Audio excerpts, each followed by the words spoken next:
guys, welcome back to my YouTube channel. In today's video I'm going to be dyeing some hair, but in today's video I'm going to be using Nadula hair, which is the company brand that I'm going to be using today. That's everything that came in the packaging because I ordered about 4 wigs.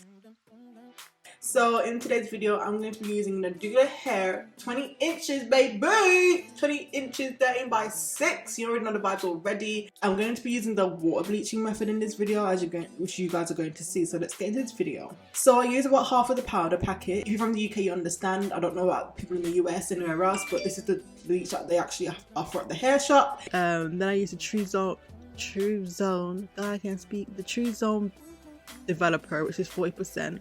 That's the highest that I could find in the hair shop. And make sure that the consistency is runny. You need to make sure the consistency is runny if you want to achieve the water bleaching method. Make sure the water is hot, okay guys? You need to make sure the water is hot. By the way, I'm following a video by Slayed by Jordan. Literally, I'm going to be dyeing my hair ginger, as you guys probably seen by the title. I constantly add water because I want the consistency to be runny, but one thing I did realize is that I didn't add enough water, and therefore it got really thick quickly, and I honestly I forgot that the bleach gets thick. So yeah, one thing to note is to make sure you add enough water so it stays more runny. Straight away, I am going to put the hair in the bleach. Make sure I soak it all up in there. Make sure you comb through the hair. You don't want to be leaving patches. You want to make sure the whole hair is coated in bleach.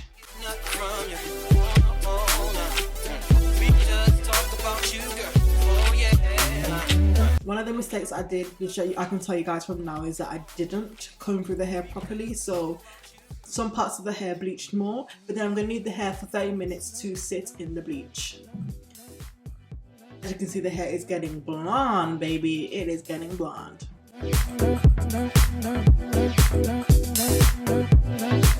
Once 30 minutes is up, I go to take the hair and basically wash the bleach out. So I'm checking the bleach to ensure that all of the hair is the same color, but then I noticed that a patch, which is what I mentioned before, a patch of the hair was actually darker than the rest. So I go on to bleach the hair again, which I will show you guys, but I'm washing out the bleach out of the hair and making sure it's all out the hair. I then go on to brush the hair, but I don't brush too hard because obviously because you're bleaching hair it might be more delicate, but I ensure I comb through the hair just to make sure when I put it in again it's evenly being spreaded through. So I'm just going to repeat the same thing that I did earlier by adding powder and developer together, making it runny. And on this case I made sure I made the water more runny on this occasion, but for some reason when I was mixing the water with the bleach, like it came out really clumpy when I put the hair in. I'm not sure if it's because I had the previous batch of bleach in there because I just added on top, but it didn't affect the hair bleaching process, so I think I was fine. I think I didn't mix it enough, but it didn't affect it. It was a lot easier for me to brush the bleach through in my opinion anyway. So yeah, I'm just continuing to bleach the bleach through the hair, and I'm ensuring that the patch that was darker, I'm combing that bleach through to ensure that's where the bleach gets into. Even though it's bleaching the whole hair, like I'm ensuring that like that's where it's hitting. So then I leave that in. I didn't even leave that in for 5 minutes. I think I left it in for about 10 to 15 minutes, probably less. I just kept going back and checking to see if it was getting lighter, and it was bleaching quick, okay? It was bleaching quick. But once I've done that, I'm just going to rinse the bleach out again. Rinse out the bleach again, following the same methods that I did earlier, just making sure I comb through the hair. As you can see, I'm checking the hair to see that the patch is a different colour, and once I was satisfied, I began to wash it out. Because I was referencing a Slayed by Jordan video, he mentions to wash the hair, well shampoo the hair with Dawn dish soap, which we don't have in the UK, so I assume that a substitute is fairy liquid, so I went on to wash the hair with fairy liquid, which did wonders guys, like honestly. One thing I noticed when bleaching the hair is that my hair didn't shed as much as I thought it would.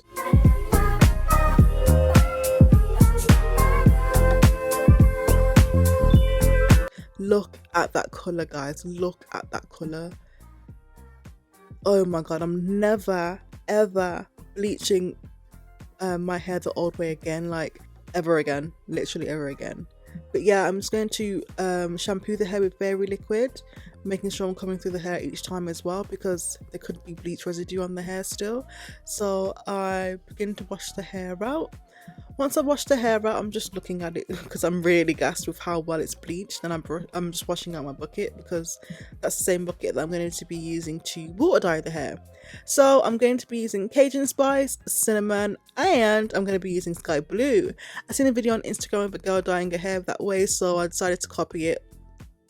One thing I want to note is when it comes to watercoloring, water dyeing, where I can't speak, it's the best thing to do is to use a clear container, only because you can see how the color looks. But because I didn't have a clear container, I just used a bucket.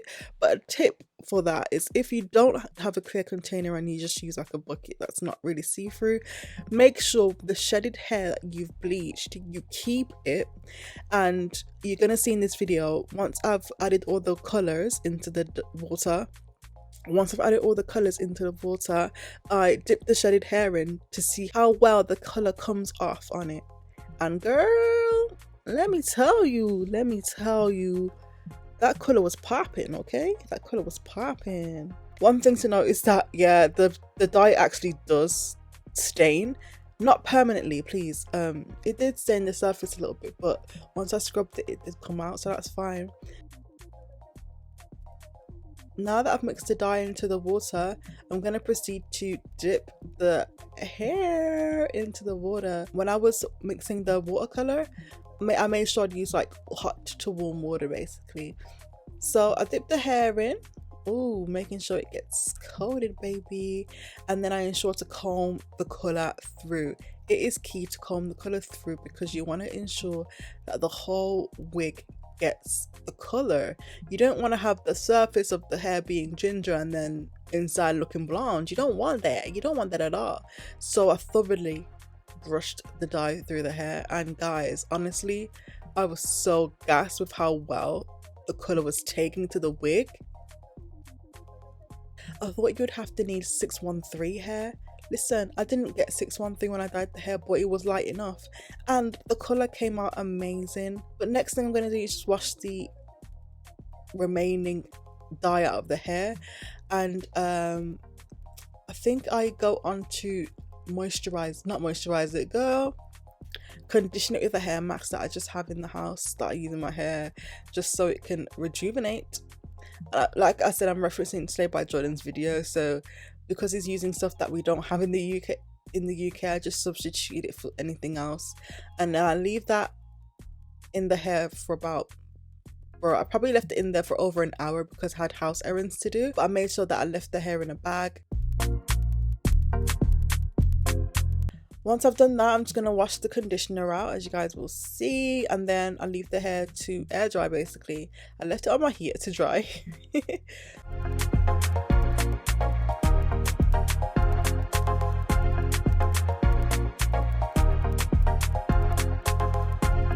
But yeah, that's what the hair looks like. It came out bomb. I actually can't wait to style it. You guys are going to see me install this wig, not in this video though. I'm extra as hell here. But yeah, I was getting too gassed because I've never tried colour before, so this is my first time. I'm even more happy because I was actually going to go to somebody to get this done, and I realised I can just do it myself, and I'm so happy about that.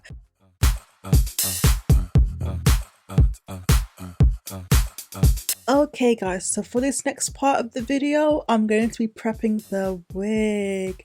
I'm not going to do much talking in this one. It's going to be more of a what sort of thing, but I'm going to be plucking the wig. I'm going to be straightening the wig so you guys can see how this color, how this wig gonna look, period. So yeah, enjoy the rest of this video.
Okay guys, so for the next part of the video I'm just going to slow it down so I can go into depth onto how I prep the frontal section. Obviously when you're doing the back you just straighten the bundles, but when you get to the frontal part you want to ensure that the frontal is flat and the wig is slayed for the gods. So basically what I do is I will part the frontal into smaller sections and then hair wax. Come on now, hair wax.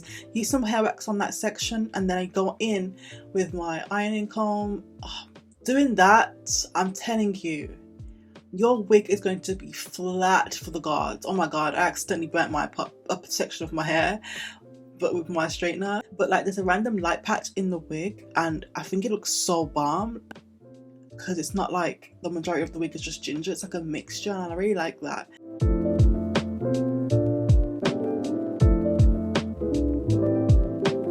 But yeah, I'm just going to continue to part the frontal into smaller sections, use the hair wax and then go in with the flat ironing comb, with the ironing comb and then just straighten the section.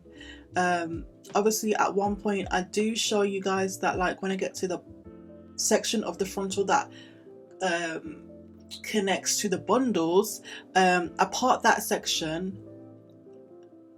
I think I'm showing you guys.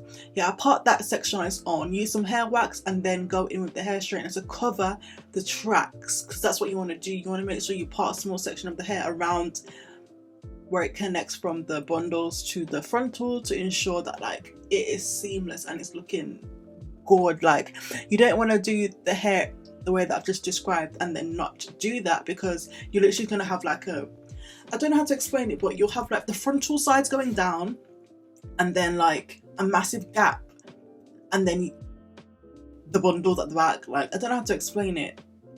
I don't know if I can find a picture, but like what I mean is like it doesn't look seamless, if that makes sense. That's basically what I do for the frontal, and guys look, I'm showing you a difference. It is complete. But yeah, that's just the way I do ensure the frontal stays flat. But anyways guys, that's the end of this video. Yeah, I don't know if I should do the installation because it actually took quite long. Don't forget to hit that subscribe button. We're on the way to 1,000 subscribers. Don't forget to follow me on my socials. They will be on the screen. You're notified already. You don't have to follow me on Snapchat. You don't. But what I'm gonna force you to do though is follow me on Instagram. That's where I'm gonna post everything, updates, everything. Okay. So follow me on follow me on Instagram and follow me on TikTok because I'm about to get active on there now. Like, I got this Insta, you know what I'm saying? Yeah. Anyway, see you in the next video, guys. Bye.